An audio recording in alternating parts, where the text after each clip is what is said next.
예, 모닝 브리핑 시작하겠습니다. 중동 우려가 완화가 되면서 유가가 빠지고 그러면서 향후 물가에 대한 부담이 덜해지면서 증시가 올라가는 그런 모습을 보였고요.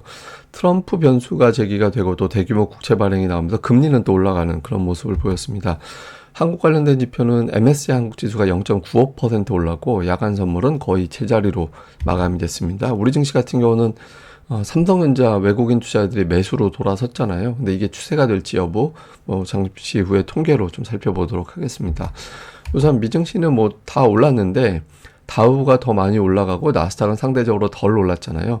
그러니까 빅테크는 혼조였고, 그리고 뭐 금융주라든가 이런 종목군들이 조금 더 올랐다는 의미인데, 근데 전체적으로는 상승한 업종이 훨씬 더 많았습니다. 뭐 11개 업종 중에서 9개 올라가고 2개 빠졌는데, 유가 빠지면서 에너지주 빠진 거 제외하고는 전반적으로 좀 괜찮은 그런 모습을 보였거든요. 그런데 금융업종이 1% 이상 올라서 상대적으로 더 강했죠. 그래서 전체적으로는 뭐 특정 종목보다는 증시 전체 흐름이 좀 좋았다라는 건데, 뭐 이런 흐름이 좋게 나올 수 있었던 거는 첫 번째는 국제유가가 많이 빠졌습니다. 그러니까 유가가 많이 빠지면서 이거 혹시 그동안에 유가 중동 사태 커지고 이렇게 되면 지정학 리스크 커지면서 국제유가 급등하고 이에 따라서 혹시라도 물가를 자극해서 금리 인하가 좀 늦어지는 거 아니냐 이런 걱정이 있었거든요. 그런데 뭐 금리 인하에 별 문제 없다. 그러니까 국제유가도 주말 사이에 나왔던 이란과 이스라엘 뉴스 봐서는 중동전이 확산되지는 않을 것 같다. 뭐 이런 식으로 해석이 됐잖아요. 그래서 유가가 빠지면서 인플레이션을 다시 자극할 가능성이 낮아졌다라는 점, 이런 점에 좀 안도감을 줬고, 근데 금리는 이날 또 많이 올랐거든요. 장중에 거의 4.3%까지 급등하기도 했었는데, 이게 이제 금리가 올라간 이유는 뭐 표면적으로는 트럼프 당선 가능성이 높다, 이것 때문에 올라갔다고 하지만 이게 몰랐던 이유도 아니잖아요. 최근 들어선 트럼프 당선 가능성에 무게를 뒀기 때문에 오늘 갑자기 금리가 올라갔다라는 거는 이거 이외에 다른 요인이 있다라고 봐야 되거든요. 그래서 제가 찾아보니까 오늘 미국의 대규모 국채 발행이 있었습니다. 이날 하루에만 거의 1,400억 달러 정도의 대규모 국채 발행이 있었거든요. 보통 일주일에 1,000억 달러 이상 발행하는 게 그렇게 흔하게 나오진 않아요. 근데 오늘 대규모 진행이 되다 보니까 제가 뭐 여러 번 말씀드렸지만 미국의 국채 발행이 좀 많이 될 때 금리가 뛰는 그런 경향성이 있다라고 말씀을 드렸죠. 그래서 아마 이 일정 때문에 금리가 일시적으로 좀 올라갔던 게 아닌가 이렇게 추정이 됩니다. 그래서 오늘은 금리 올라갔지만 이건 일시적이야 이렇게 분석을 하면서 이제 유가 하락에 더 집중을 하는 그런 모습을 보였고요. 또 하나는 11월이 전통적으로 강세장이었다라는 점. 미국 같은 경우는 11월에 대체로 올랐거든요. 그리고 최근 10년만 쪼개놓고 보면 여기서 이제 녹색이 최근 10년 동안 추세거든요. 가장 강했습니다. 1년 중에. 이렇게 전통적인 강세장이다라는 점에서 투자자들이 다음 달에 올라갈 거니까 지금 미리 주식을 좀 사두자. 그러니까 이런 정서가 만들어진 것도 오늘 지수가 상승하는데 좀 일정 수준 영향을 줬던 것 같습니다. 뭐 주요 코멘트를 보면 뭐 지표 좋고 실적 잘 나오고 트럼프가 당선되면 증시에 유리할 것 같고 중동 우려가 완화가 되면서 시장이 올라간 거다. 그리고 향후에 메가캡 실적이 증시에 활력을 줄 것이다. 이런 전망이 나오고 있고요. 그리고 이제 블룸버그에서는 그 메가캡 실적이 엔비디아에 영향을 줄 거다. 뭐 마이크로소프트, 구글, 아마존, 메타 실적 나오는데 이 기업들이 2분기 엔비디아 매출의 40% 이상 차지하는 기업들이라서 자본 지출 관련된 내용이 공개가 되면 엔비디아 주가가 움직일 거다. 그러니까 이런 주장이 나오고 있고요. 로이터에서는 오늘 이제 어떤 이야기를 했냐면 오늘 금리가 올랐음에도 불구하고 어쨌든 연내 금리 인하를 2번 할 것이다. 이거를 부정할 수 있는 사안이 없다라는 거예요. 그래서 연준 인사들 중에서 11월에 금리는 안 할 거야. 이렇게 구체적으로 언급한 적은 없기 때문에 투자자들이 금리가 최근에 올라갔음에도 불구하고 11월 금리 인하에 대해서 의심하진 않고 있다라는 거죠. 근데 다만 이제 맥커리에서는 트럼프가 당선이 되면 인플레이션을 자극하는 변수가 좀 나올 수 있기 때문에, 그럴 수 있기 때문에 금리 인하가 일시 중단될 것이다. 이런 주장이 나올 여지는 좀 있다. 이런 분석을 제기하기도 했습니다. 근데 전체적으로 보면 뭐 이렇게 메가캡 실적에 대한 공포감 이런 것들이 별로 없죠. 그래서 중요한 이벤트 앞두고 이제 투자들이 이렇게 겁먹진 않는 그런 분위기가 만들어진 것 같습니다. 뭐 주요 종목으로는 오늘 애플이 이제 올라갔는데 뭐 그렇게 급등한 건 아닙니다만은 AI 기능이 들어가 있는 인텔리전스 일부 기능이 출시가 됐다. 그리고 12월에 추가 업데이트를 할 것이다. 그러면서 뭐 뱅크 오브 아메리카에서는 그 애플의 판매량이 좀 늘어나는 계기가 되지 않을까? 그러니까 이런 분석을 했거든요. 그래서 이런 점이 주가가 올라가는데 일부 영향을 줬고요. 그리고 TSMC가 오늘 4% 넘게 빠졌는데 이게 그 화웨이 칩에서 그 TSMC 제품이 발견이 됐다. 이렇게 돼가지고 우회로 들어간 거 아니냐. 뭐 이런 식의 어떤 보도가 나오고 이것 때문에 이제 칩 출하가 중단이 되고 그리고 또 TSMC의 어떤 대표는 뭐 이게 자유무역은 죽었다. 막 이런 식으로 이제 한탄을 하고 뭐 이런 내용들이 있었잖아요. 그래서 TSMC 주가가 빠지면서 마이크론 테크놀로지, 엔비디아 주가도 동반해서 하락하는 그런 모습을 보였습니다. 반면에 이제 AMD나 인텔이나 이런 종목군들은 또 올랐거든요. 그래서 반도체 내에서도 좀 주가가 갈리는 그런 모습을 보였고, JP모건을 비롯한 금융주가 오늘 강세를 보였습니다. 뭐 금리 이슈로 기업들의 실적이 좀 좋아지지 않을까? 뭐 이런 식의 어떤 기대감이 만들어지면서 올라갔습니다. 그리고 오늘 제가 뭐 차트를 올리지는 않았지만 테슬라 같은 경우는 로보택시 생산량 그대로 맞추기 어려울 걸? 뭐 이런 식의 분석이 일부 증권사에서 나왔거든요. 그러니까 규제가 워낙 많아서 자율주행 관련된 어떤 규제 때문에 제대로 이제 목표하고 있는 생산량 이제 초기에 달성하기가 어려울 거다. 뭐 이런 주장이 나오면서 테슬라 주가는 좀 하락하는 그런 모습을 보였습니다. 자, 우리 증시는 외국인 투자자들이 삼성전자 매수 전환했잖아요. 어제 이제 매수로 딱 돌아서면서 주가가 이제 또 기관은 또 되게 많이 샀고 큰 폭으로 거의 4% 가까이 상승하는 그런 모습을 보였는데, 근데 최근에 보면 이전에 하루 정도 삼성전자가 매수가 들어왔던 적이 있었거든요. 그러고 나서 더 매도를 했죠. 그래서 이게 이제 완전히 뭐 매수로 돌아선지 알 수 없는데, 근데 만약에 오늘도 매수를 하거나 또는 내일, 오늘 또는 내일 하루 정도 더 매수가 들어오면 매수하는 비율이 늘어나게 되는 게 되거든요. 그리고 특히 삼성전자 실적 발표 앞두고 있는 상태에서 그날 뭔가 좀 나오려나 보다, 이런 기대감을 자극할 수 있거든요. 그러니까 삼성전자가 주주 달래기용 어떤 뭐 조치가 나오는 거 아닌가, 이런 식의 어떤 기대감이 나올 수 있어서 삼성전자의 어떤 매수가 오늘 또는 내일 하루 정도 더 나오게 됐는지, 이 부분이 향후 추세에 상당히 중요한 변수가 될 수 있거든요. 그냥 하루 뭐 무서운데 데려가기 전에 짜장면 한번 사준 게 되는지,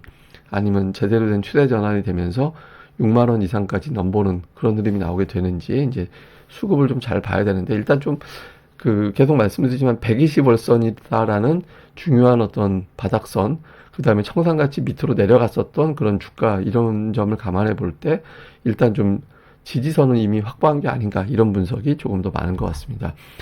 그리고 이제 시가총액 상위 구도를 보면 어저께 양시장에 좀 특징이 있었죠.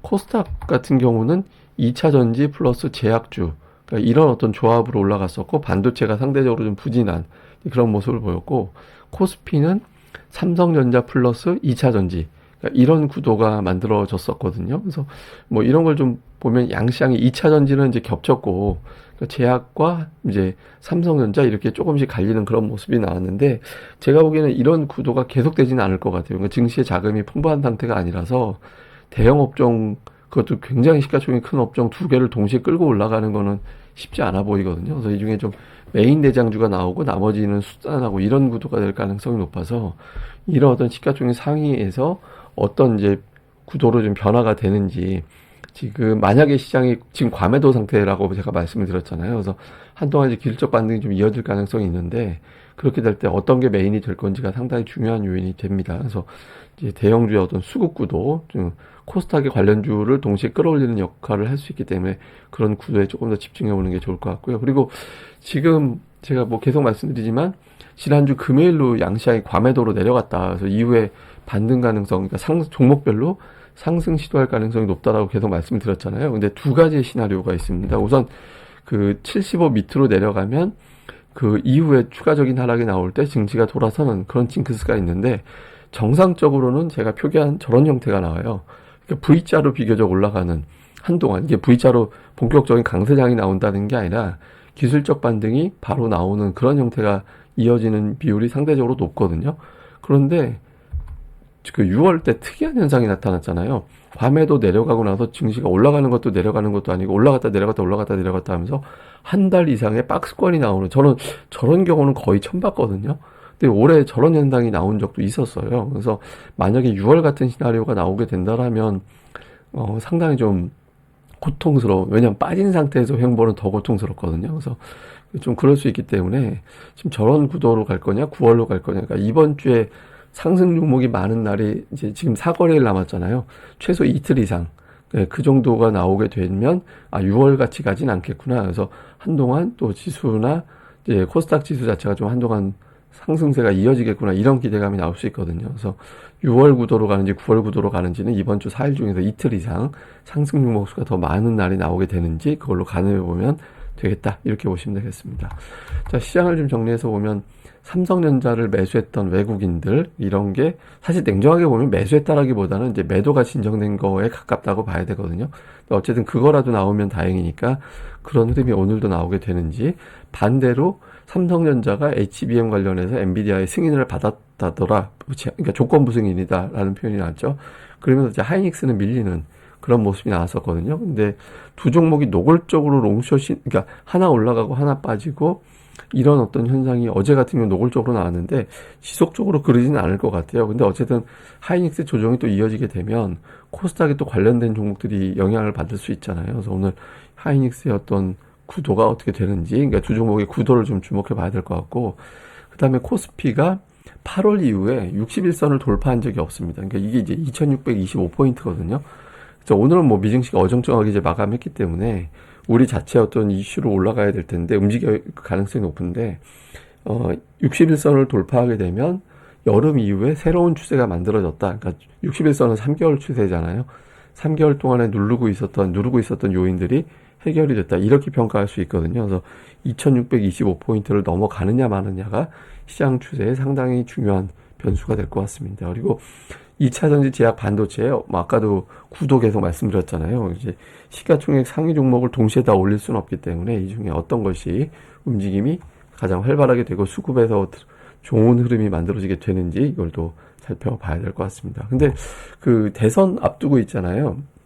미국 대선이 끝난 다음부터 연말까지 증시 구도를 보면 2008년 이후에 이제 4번의 대선이 있었죠. 코스피는 2012년 이후에 모든 대선에서 올랐는데 뭐 2020년 제외하고는 뭐 그렇게 이제 급등했다라기보다는 그냥 다 빠지지 않았다에 가깝죠. 그리고 이제 코스닥 같은 경우도 2012년 이후에 이제 증시가 그렇게 나쁘진 않았거든요. 그래서 전체적으로 보면 뭐 주식시장이 그렇게 대선 이후에 끝나면 연말까지 나쁘진 않았습니다. 근데 이게 전통적으로 코스피 같은 경우는 배당받으려고 들어오는 금융투자의 매수가 계속 이어지거든요. 11월 이후부터는. 그래서 수급이 좀 양호하다라는 점이 겹친 게 있을 거예요. 그래서 우리가 뭐 막연하게 미국 대선 끝나면 증시가 어떻게 돼 이런 게 아니라 대선 끝나고 나서 증시가 그렇게 나쁘지 않았다 정도만 알고 있으면 되고, 그게 끝나고 나면 대선 여파가 뭐 미국 누가 되든 간에 그에 따른 영향력이 크진 않았다. 이 정도로 보는 게 조금 더 합리적일 것 같습니다. 그러니까 양시장이 연말에 수급이 좀 엇갈리잖아요. 코스피는